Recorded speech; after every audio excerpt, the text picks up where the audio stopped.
Hello, and welcome back to Gay Fat Friend and Friends, the podcast for winners. I hope you guys are having a great week. Happy Wednesday. Hump day, as the kids like to say. I had a wonderful weekend last week. I got to go to California, the best state in the country. It is. It's not a contest. California is the best. It has everything. It's got mountains. It's got beaches. It's got deserts. It's got forests. It's got Gwyneth Paltrow. It's got Mexican food. Oh my God.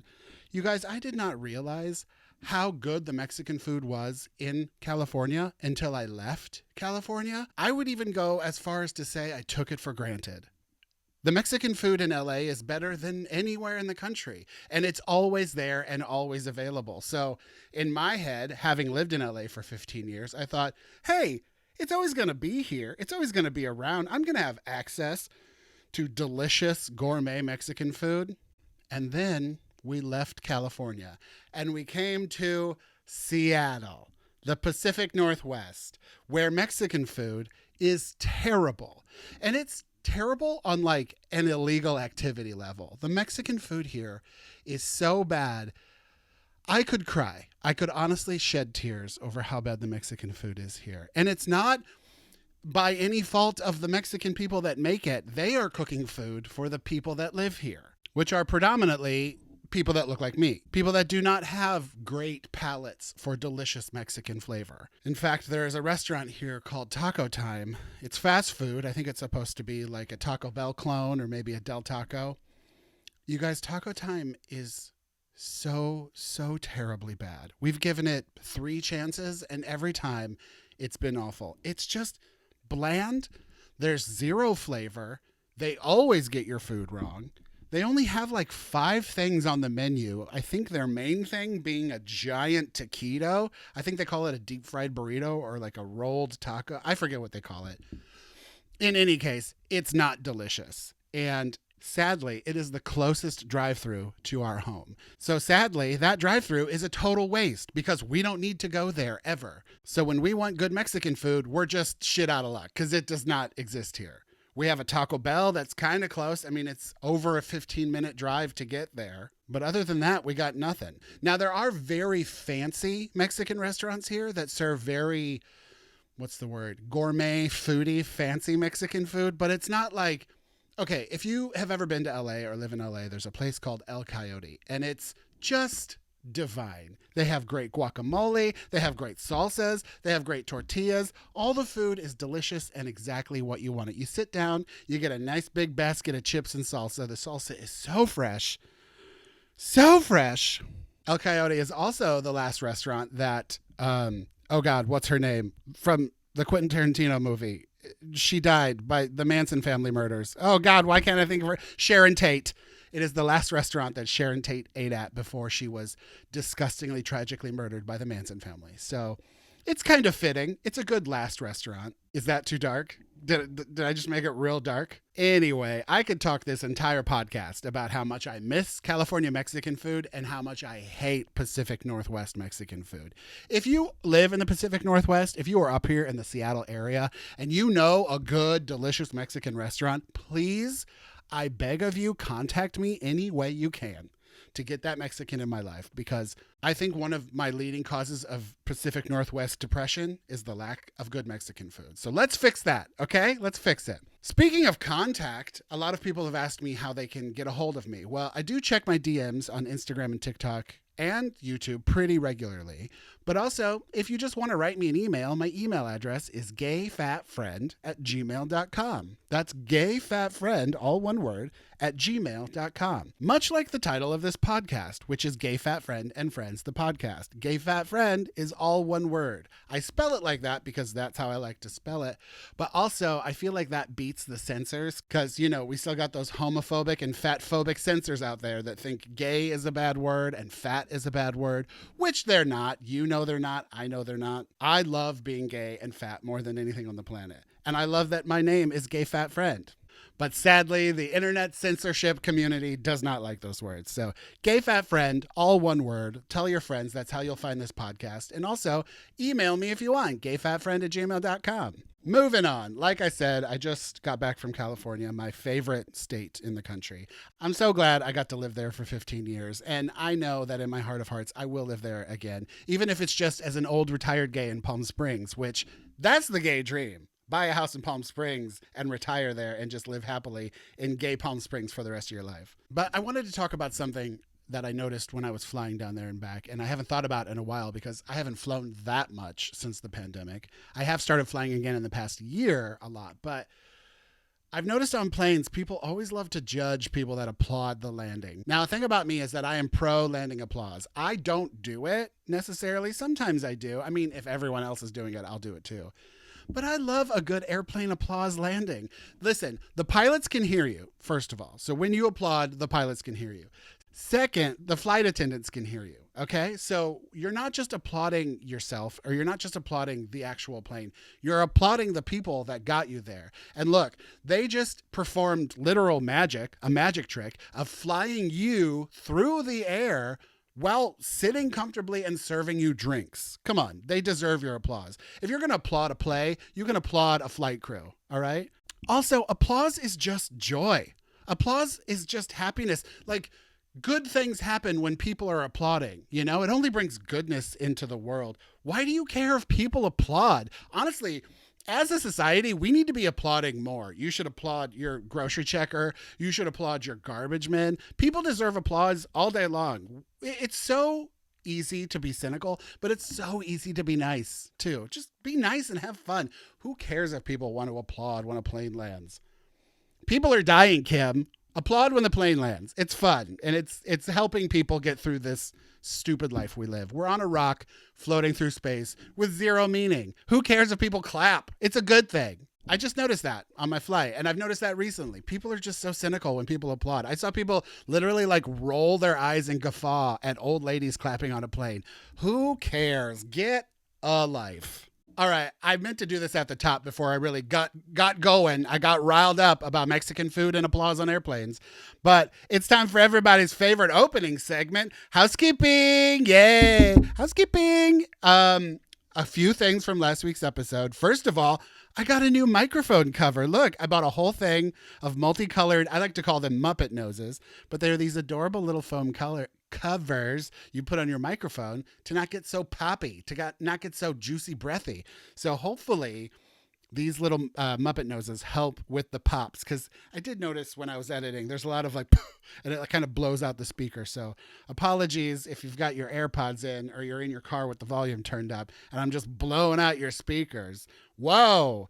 The other thing I wanted to talk about is, yes, I did notice that my titties are tittying. If you watch this on YouTube, you'll see. If you're just listening, you may not know. But the angle of this camera, the way I sit in this chair, my boobs like to fold over in my t-shirt. And last episode, I was wearing a pink Todd flesh-colored shirt. So it does kind of look like I'm topless with my tiggle bitties just flapping in the wind. So I apologize for my titties tittying so hard, but you know what? That's my body. Get used to it. Look at these bazooms. All right. God gave them to me. I might as well use them. The other thing is I got a new hat. Look at my delicious new Kraken hat. This is, Rob and I went to our very first hockey game Friday night. It was so fun. I can't wait to go back. I think hockey is the sport I would follow. Like, I don't really care about any other sports. Baseball's fun because I'm from St. Louis, and St. Louis is a huge baseball town. I've always loved baseball. Baseball players are the hottest players, but a close second is hockey, especially after last summer I read a book called Him. Oh, mama. If you're sitting there watching hockey and they're all just beating each other up and slamming each other into the boards and hitting their pucks and their sticks, if you imagine the book Him while you're watching all that, Boner Town. Okay, it's quite hot. I highly recommend hockey, and it's a really fast sport. Lots of breaks, lots of plenty of time to drink beers and eat hot dogs. Also, great gift shop. Hence the hat. I love a good gift shop, and especially if I'm drunk and I enjoy a new thing, I'm gonna buy all the souvenirs. So I got a special souvenir puck from just that game. Oh, by the way, it was the Kraken versus the St. Louis Blues, the two teams I would ever care about in hockey. It was a tight game. We went into overtime. No fist fights, which I was a little bummed about, but a couple of few pileups, and I was like, I can't believe they get through so much action in this game alive. The referees are skating around, jumping up and down, missing pucks, missing sticks flying through the air. Good Lord. Hockey is, that should be an Olympic sport. Oh, wait, it probably is. I don't even know who watches the Olympics. Anyway, I did get a new Kraken hat, and I'm very obsessed with it. And now I'm probably going to accessorize the entire wardrobe. I'm definitely going to get a jersey. I'm probably going to get like a nice knit beanie cap. I'm probably going to get maybe a Stanley Cup if they make one. You guys, I love the Kraken. Also, that is the coolest team name ever. And like their mascot, his name is Bowie. He's so fun. He kept running around us with his little drum. He's got piercings. He's adorable. The actual, like, I don't know, animal of the team, the Kraken. Holy shit, that is cool. That is all the tentacles, and they've got all these like pirate ships on the screens. Needless to say, we will be going back to many Kraken games because that was a treat and a dream and a delight and a joy and quite hot. Also, last bit of housekeeping, 10 minutes into the pod, Rob wanted me to let you know that his Subway order is a little different than what I said.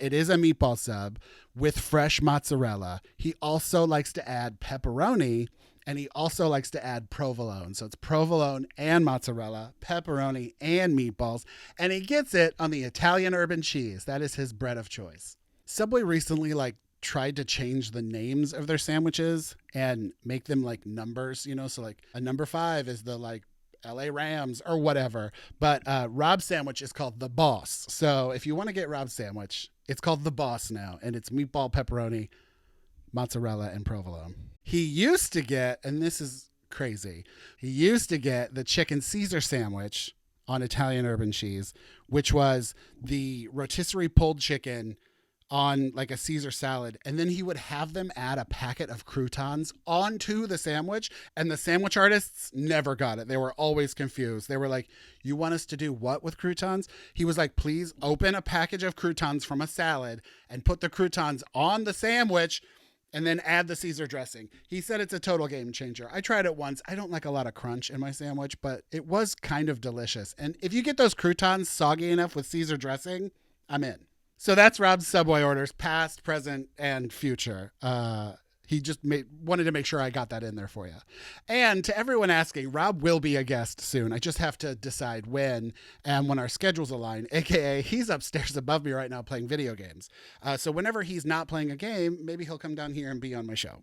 Who knows? The world is our oyster. Oh, and then the last thing I wanted to talk about in housekeeping, I do this thing. I've probably done it every single sentence you've heard here before, and I'm probably cutting it out in editing right now, but I do this thing with my tongue where I go, it's like a slight suck in. I go, anyway, it's almost like an Alyssa Edwards tongue pop.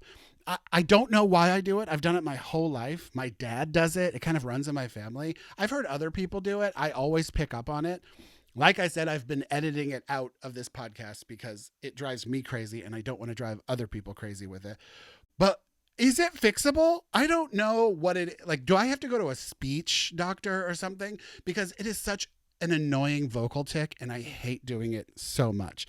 Like literally I'll start a sentence with, so anyway, I went to the store and I got this and I got that. I'm like, why am I doing that? It's so frustrating. And if you've picked up on it, if there's ones I've missed, if you've picked up on it, I'm sorry. I'm not trying to gross you out because it grosses me out. I think it's weird. I think it's gross.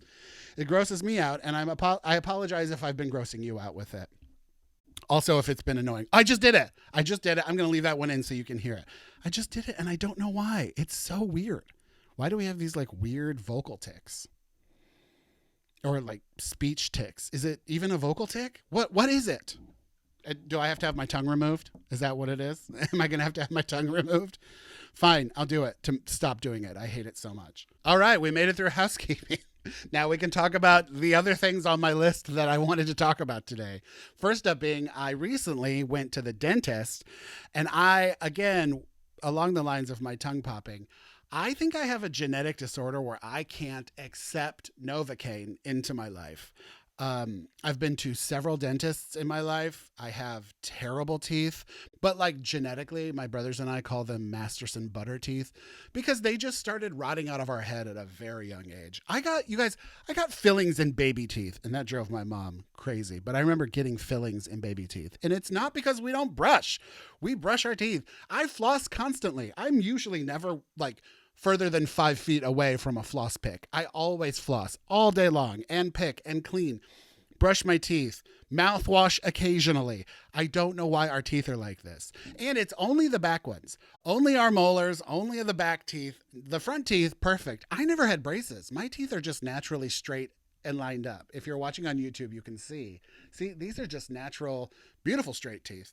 But yeah, our teeth are terrible, especially the back ones. My mom has them too. It's not just a Masterson thing. It's on both sides. Our parents just have terrible teeth, and I don't know what to do about it. Our family just has terrible teeth, and honestly, there's nothing we can really do about it. We've tried, but I currently have 6 crowns on my back teeth. I'm probably going to need eventually like 2 more because they're reaching the point of like they can no longer accept more filling. Like they're full up. Okay, we're full up of filling. We can't go any further.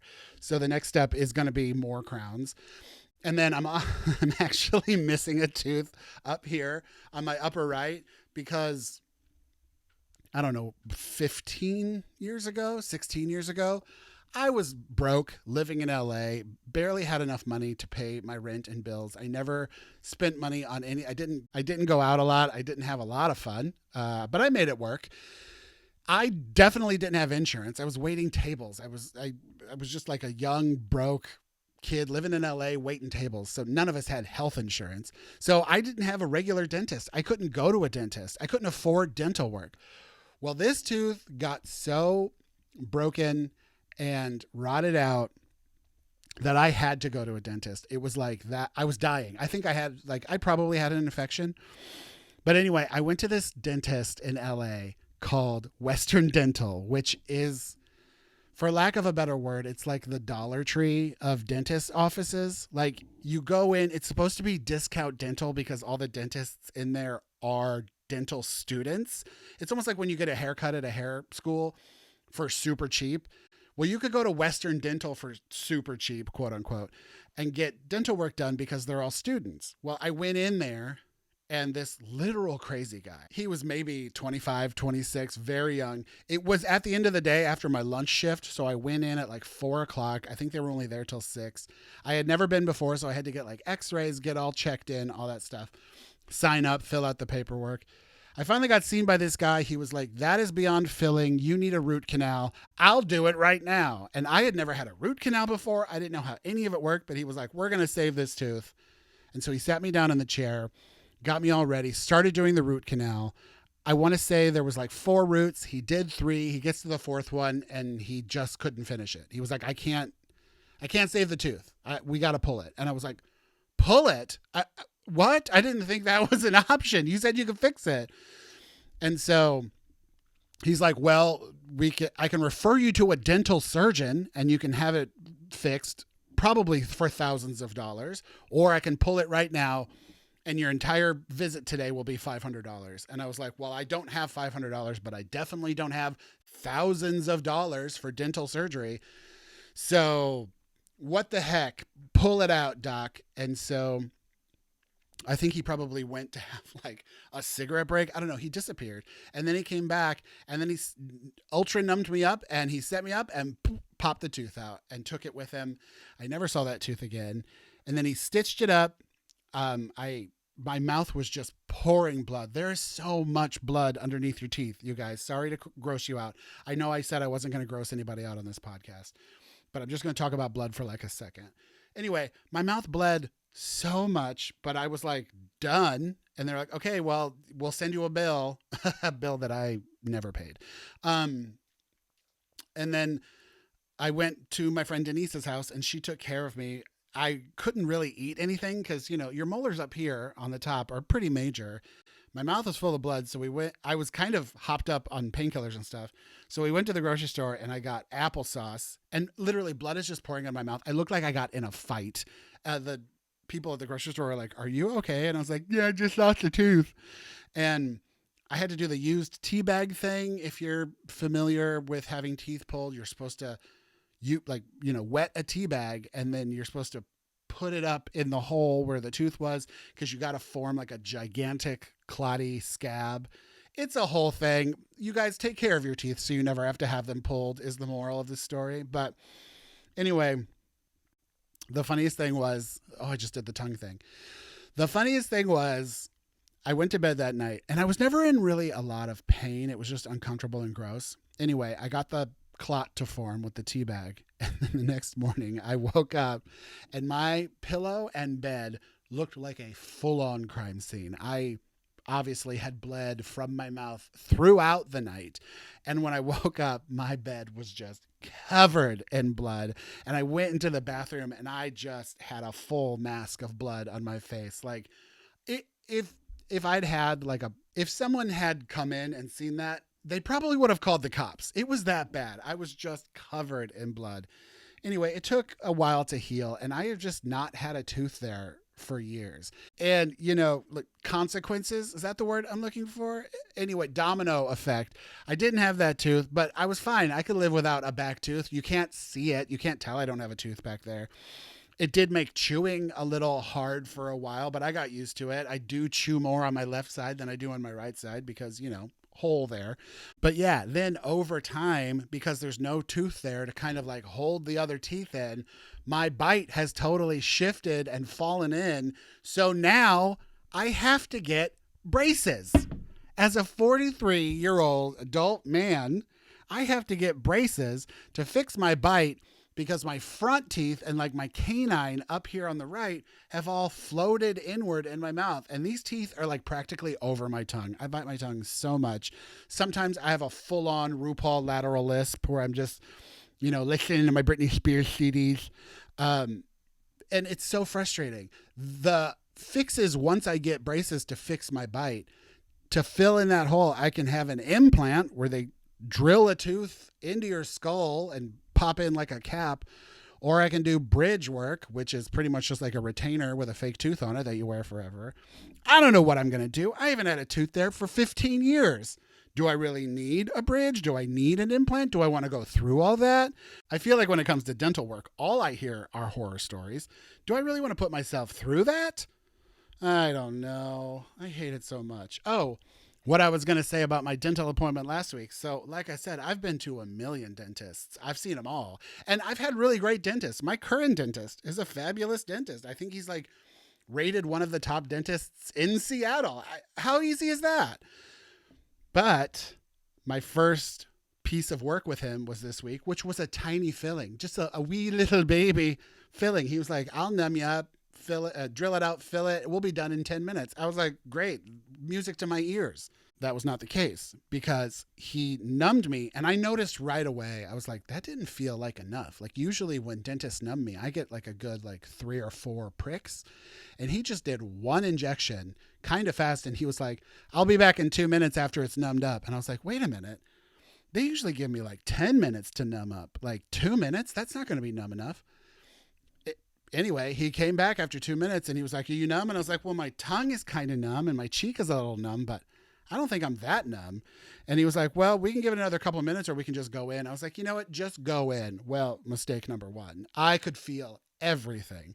So of course I had to stop him, tell him I feel all of it inside the tooth. Give me some extra. He ended up numbing me 5 times. The entire time I still felt the tooth. My cheek was numb. My tongue was numb. My throat was numb. My lips were numb. It was numb up to my eyelid. Everything around the tooth was numb except the tooth. I could feel every single time he drilled into that tooth, and it was excruciating. I hate it. I have recently learned from that, because I post about it on TikTok and stuff, that apparently I am Scottish and Irish, and I might have a redheaded gene, quote unquote, in my genetics that prevents me from responding to Novocaine. I did not know this was a thing, but apparently redheaded people can't be numbed and put under anesthetic as easily as non-red-haired people. What? How am I just now learning this? I have always known that I needed extra numbing when I get work done. And I've always known that I'm extra sensitive because I'm baby. But now I find out that it might be genetically that I'm unable to be numbed. Great.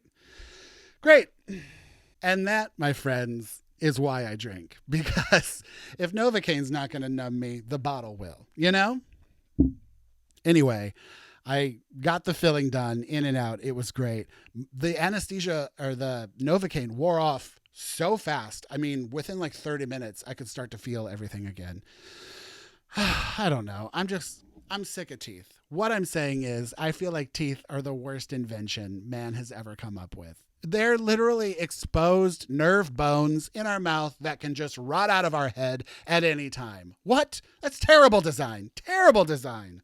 Honestly, I could do a whole podcast dedicated to my hatred of teeth, the dental industry. That's another thing. My dentist did this, and it's not his fault. It's not his fault because he's, just talking in conversation.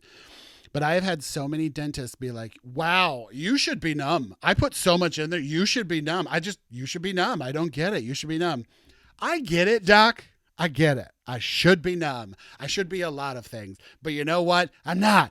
I can still feel it. So just fix it and move on. Please don't tell people that they should be anything because it's just not working, okay?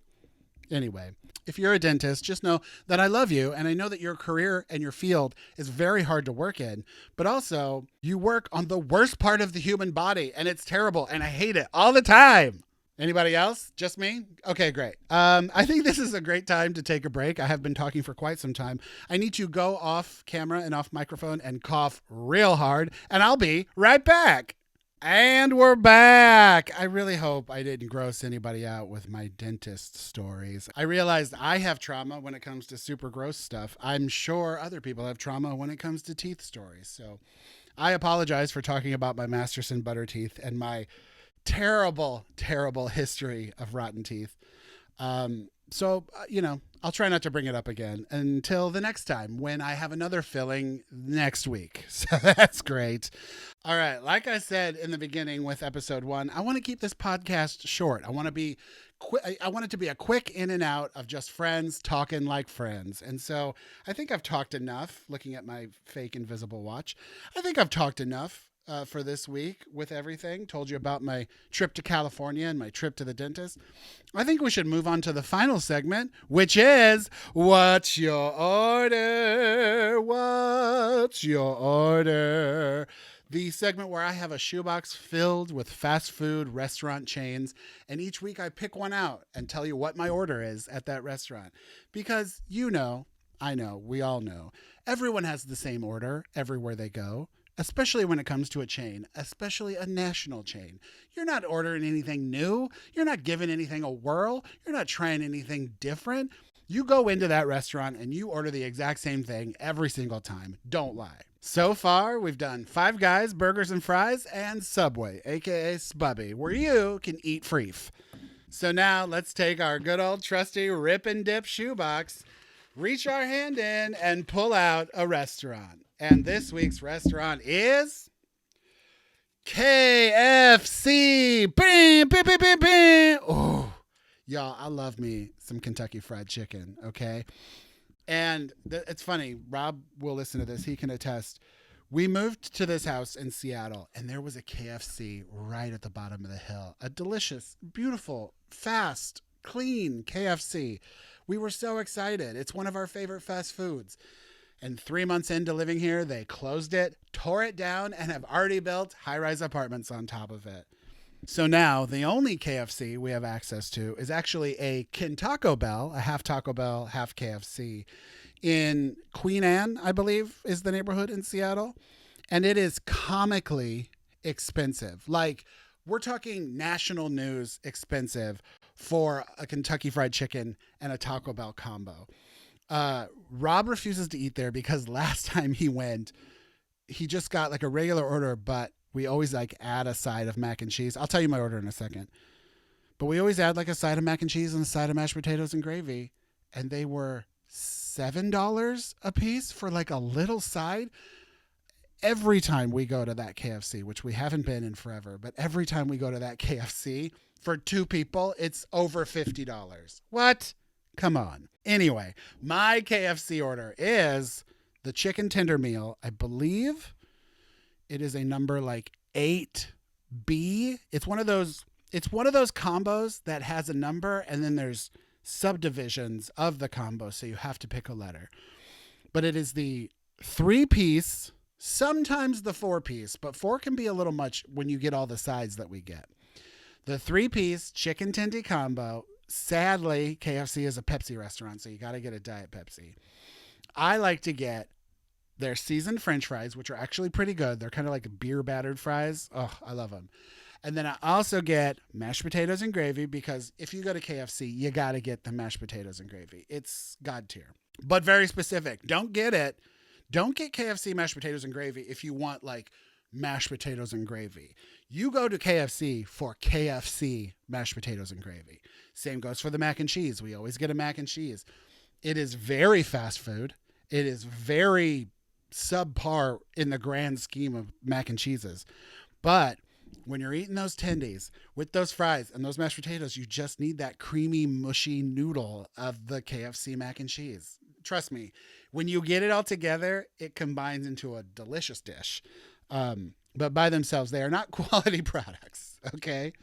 I also very much enjoy KFC's honey mustard. They have probably my second favorite fast food honey mustard after Wendy's. Wendy's has the best honey mustard in the game. It's creamy, it's sweet, it's mustardy. It's almost like mayonnaise. Wendy's honey mustard is the best, but KFC is a very close second. It's got like whole mustard in it. Whew, I love it so much. And see, I do this every week. I talk about my order at my favorite restaurant, and then I want to go to said restaurant. But like I said, KFC is so pricey, especially the Taco Bell underneath the Space Needle in Seattle, Washington. It's so expensive. I will say though, especially for being a Taco Bell, when they have to do 2 menus, they're very speedy, they're very polite, they're very fast. If you need emergency Kentucky Fried Chicken in Seattle and that's the only one you can go to, go, okay? You will pay an arm and a leg, but it will be delicious and totally worth it. Now, my other kind of order, which is rare because when I want fried chicken, I go to other places, but sometimes I do want like on the bone fried, like a bucket of fried chicken. I do love KFC. I'm an original recipe gal. I love just that like soggy, cheap, weird texture of fried chicken. It's just so, those 11 herbs and spices, or is it 7? Anyway, they're delicious. The Colonel knew what he was doing, okay? Original recipe fried chicken at KFC is the bomb. I do enjoy from time to time the extra crispy, but it's not really my bag. Rob loves the extra crispy. So when we do both want bone-in fried chicken, we will get like a combo bucket with all the sides.